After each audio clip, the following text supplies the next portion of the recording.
Le centre d'investigation clinique, on existe depuis 2005 et depuis on est devenu la structure pivot de la recherche clinique, non seulement au CHU de Limoges, mais aussi au niveau de l'ex-région Limousin, au travers de notre mission portail territorial. Au vu de la configuration géographique de notre région, qui est assez enclavée, et du vieillissement de la population, il nous paraît essentiel de développer d'autres pistes pour aller vers cette population et faire bénéficier de protocoles de recherche clinique. Notre projet, c'est de développer une unité mobile qui sera un peu plus petite qu'un bus, qui permettrait d'aller vers ces patients, de développer la recherche clinique au plus près des personnes qui en auraient besoin et du coup de poursuivre notre développement de la mission portail territorial. Alors en tant que médecin généraliste, l'unité mobile aurait un vrai intérêt d'amener la recherche à proximité, aller vers les patients, aller vers les médecins pour développer justement la recherche en médecine générale en soins primaires.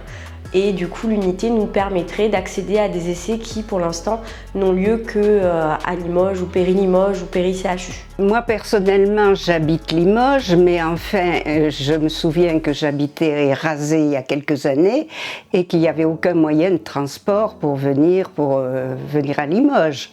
Donc, si on n'est pas autonome, on ne peut pas venir pour les visites, pour le suivi.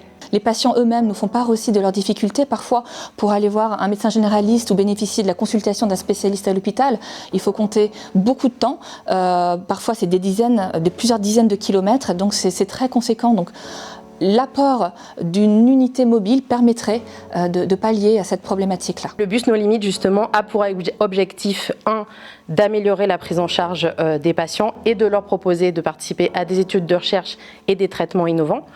Justement aussi de pouvoir développer l'offre de soins et de participer à des campagnes de prévention ou de vaccination et aussi d'avoir un outil mobilisable en urgence en cas de crise sanitaire comme on a pu avoir en 2020 avec la Covid-19. Quand on prescrit un médicament, c'est issu bien sûr d'essais cliniques qui sont réalisés auprès de populations qui sont très majoritairement hospitalières, donc pas les patients qu'on voit en fait quotidiennement, donc qui ont des caractéristiques un petit peu différentes, qui sont ont souvent une atteinte de la maladie un petit peu plus importante.